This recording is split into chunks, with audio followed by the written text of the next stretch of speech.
Hello, welcome back to On the Road Adventure, and today it's not on the road, it's a little bit different. We are in the garage and we will be installing the Innovv N2 sat-nav CarPlay system. One thing that seems to do it all, or we're about to find out. But not only do we have the system here, the N2 system, and all the accessories to go with it, but we've actually managed to score not one, but two of these units that we're able to give away to you guys. Well, just remember these two units are without the accessory, so you got the base unit. This is the main head unit that you get, and it's the new updated N2 version. And we also have a screen protector.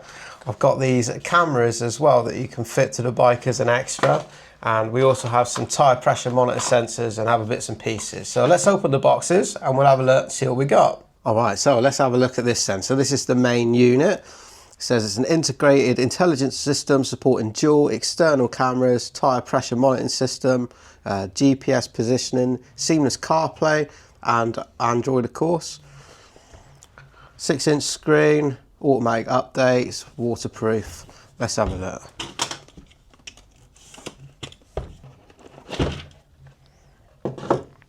Right. Nice packaging. Right, so we've got the screen itself, very nice and glossy. Bundle of wires on the back. So it looks like these wires are already pre-labelled. Power, F and R, it's got to be front and rear camera. And GPS, so that seems nice and straightforward. So we got some brackets, those are mounts for the camera. That is the wobblies for the mount to mount it on the handlebars. Wiring loom. And Allen key and bits there. And instructions. And a couple of stickers.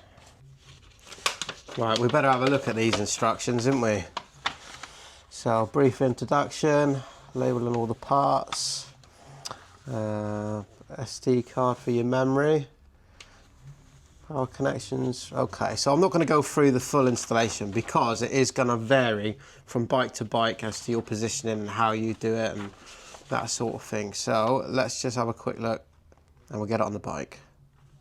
So it feels like it's made of a really good sturdy plastic, nice shiny glossy finish there. We have on the side a waterproof rubber seal here, so in here that is for our SD cards. So I've got one here, let's just do that now then. So I'm going to put in a 128 gig SD card. You don't get one with this unit, but I'm sure you can buy one on the site or you've got one lying around, I'm sure. So on the back we can see where we need to connect the attachment for putting on the handlebars and mounting it. So let's do that first.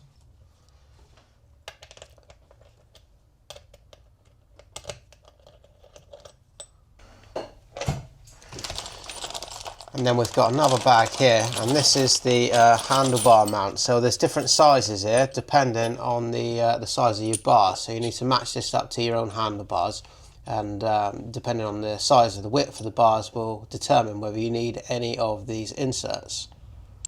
So we've got the two sides of our mount selected for these bars. These are the fat bars on the Yamaha Tenere, so they will fit the larger diameter ones, which is good.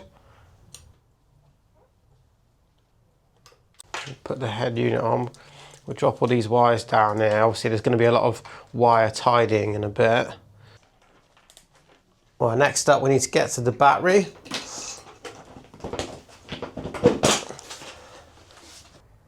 Now again, this is going to vary from bike to bike. You might have a Thunderbox or something similar, so I won't go into the details of the installation part.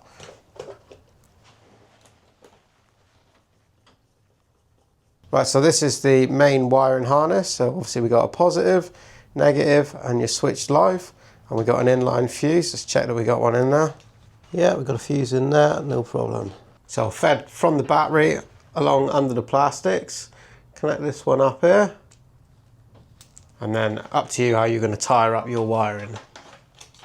So at this point, if you've just got the head unit there and you're not going to fit the extra accessories that I'm going to do, you're ready to go. That's plug and play, and you can start playing around with your sat nav. But first I'm going to add on the accessories because we got them. So I'm going to put in the cameras and then the tyre pressure monitoring system. So this is the Innovv cameras, and they are 2K, 30 frames per second, viewing angle 120 degrees. So yeah, they should be half decent. I don't think they'd be good enough to make YouTube videos with, but they're definitely good enough to use as evidence should you be involved in a collision or any other problems. Another feature that this bike has is that it has sensors on, so if your bike should get knocked while you're not with it, or it should get knocked over, these cameras will start recording and you'll have that saved onto your SD card or your mobile phone if you've connected the app, which is very good. So we got 2 cameras in here, front and rear, and then a little packet of the gubbins to put the frame together, and they look like they go on a 3M sticky mount. So we've got some bits of brackets, yeah, and some 3M stickies. Alright, so let's put one of these together then. Right, so I have mocked up how it is that I want these. So you do get various pieces, and you've got some little sticky tabs as well. So if you need to hide cabling or stick it to anything, keep the cables out of the way, there's things like that. So there's a lot of adjustability here. But this is what's going to work for us right now. So I'm going to put this one on here. So this is just a double sticky. So I'll put one on one side first and let that sit for a little while before I put it on the bike. There we go. So as you can see, I've just stuck that one there underneath the nose of the bike on the front. And one on the rear tailpiece there as well for the rear camera. Obviously where you put yours is completely up to you, and it's going to vary from bike to bike. So this is another additional extra. This is the GPS module. It's not essential, but it does give you some extra features if you have it. Real-time speed tracking. It will log your location, your longitude and latitude, that sort of thing. It will give you a compass display, trip tracking and your history, that sort of thing. And again, that will all go back to the app on your phone.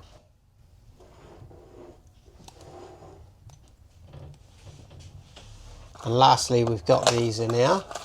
So this is the tyre pressure monitor sensors. So all we need to do with these is just take these out and replace them for the normal valve caps, and these will communicate with the head unit and let you know what your tyre pressures are. And you can actually set a limit, and if it reaches that lower limit, then it's going to beep and let you know that you need to top up your air. So lastly for me, on the back of here, there's a lot of wires. So I'm just going to use some electrical tape, and I'm just going to bunch them up and tidy up all the wires.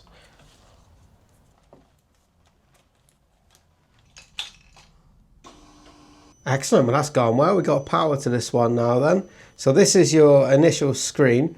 So we can see we've got a compass there, your speed, and at the moment this is your tyre pressures, front and rear, but we haven't synced the tyre pressure monitors. So let's see if we can find that. There we go, TPMS, front, or pair front, pair in, let's see what happens. Well, that was quick and easy as well. So as you can see there, I got 32 PSI front, 38 in the rear, lovely. And you can see on this side there's alarms as well, so you can set an alarm so it's going to notify you if it goes below a certain pressure. So I want to know if I've got less than 27 on the front and say 33 on the rear. Also, you can change the units to bar or Fahrenheit, whichever you prefer. So as you can see, there's lots of the usual settings you can mess around with there. There's the storage. So let's format the memory card so we know that's going to be good. So Wi-Fi connected, check for updates. Well, connected up nice and easy, no problem at all. Just connect to the app and the Bluetooth on your phone, follow the instructions on screen, and there we go. The Innovv is mirroring my phone. So you've got all the usual apps and things, exactly the same as your iPhone really. So yeah, I like to use Google Maps when I'm traveling around. I've got Guru Maps as well, and OSM Maps for off-roading, that sort of thing. You can access your music here on Spotify. So something that's important for me when it comes to using any of these nav screens and things is to make sure that it actually works, the touchscreen, with a glove. So I've got a selection of gloves here and I'm going to try that out and see how well that works with a glove on. So this is the road skiing gloves. That seems to work all right. No problem. Excellent. This is a Revit glove. That's working no problem. Look at that. Ideal. Well, 2 out of 3 on the glove test worked, so that's not too bad. So Innovv did actually include a screen protector. I'm not really sure that we need that. I mean, it's an anti-glare screen on there fitted already, and the unit is completely waterproof as well. So, but being that they've given it to me, I'm going to fit that one on, and I'll do the glove test again and see how that works out.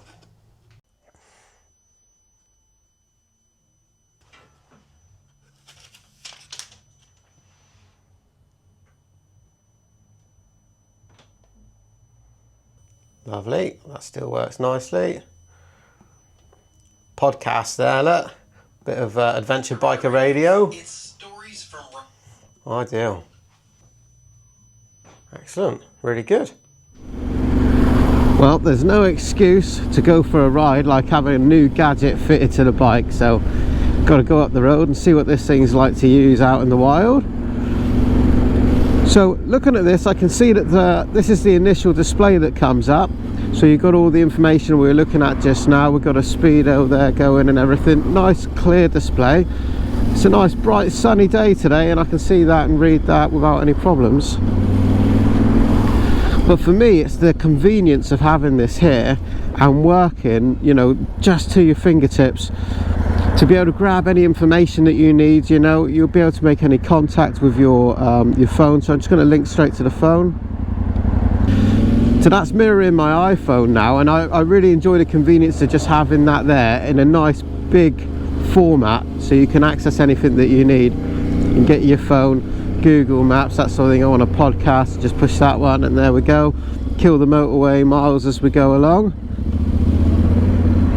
I want Google Maps. Quick push of the button, there we go. Google Maps is straight up and on. So again, I need some information here. I've got Google Maps. I can simply click search. Oh, I need a petrol station. Petrol stations, nearest one please. And there we go. There's a Shell garage there. Start, and that's going to give me directions straight away to the nearest petrol station.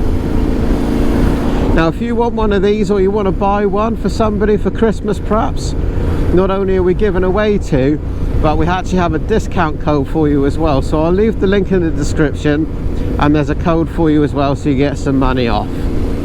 Well, that was a pretty easy half hour messing around in the garage, to be fair. The install was simple, the quality's pretty good, it's waterproof, and something else I like is they're offering a 2-year warranty on this as well, which I think backs up their faith in the product. So they seem to have a huge presence in the UK, so yeah, I've seen a lot of people should you have a problem, I think the delivery and replacement wouldn't take too long. Yeah, well, I think this will be an excellent addition to our bike. You made a good point actually.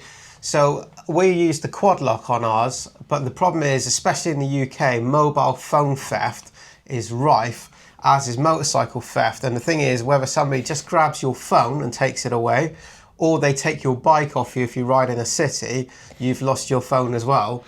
We actually discussed, I've seen a post on one of the Spain and Portugal touring pages on Facebook, and a guy has left a ferry in Santander from the UK, and within the first 20 minutes of being in Santander, his phone was snatched off his handlebars. I do not know what mount he was using, whether it was quad lock or something else. However, within the first 20 minutes of being in Spain, his whole trip was lost. All of his trip planning, hotel booking and everything else. So, depending on where you are, this could be a very smart choice. Keep your phone in your pocket. It does alleviate that risk, I think. Well, the Innovv will make a fantastic Christmas present, whether it be for somebody else or you're buying it for yourself, which is always the best Christmas presents in my opinion.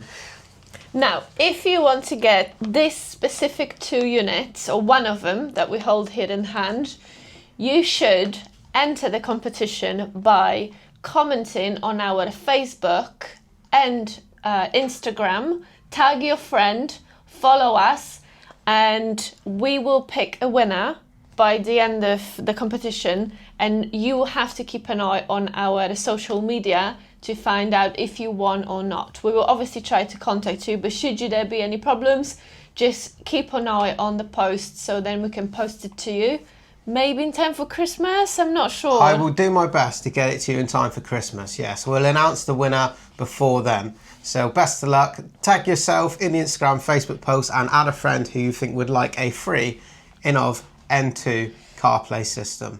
Well, on that note, hopefully you enjoyed that. It might give you an idea of what these are all about, and more importantly, it gives you an opportunity to win yourself one. So thanks so much for joining us in the garage, and we'll see you on the road very soon. Love you, bye. Love you, bye.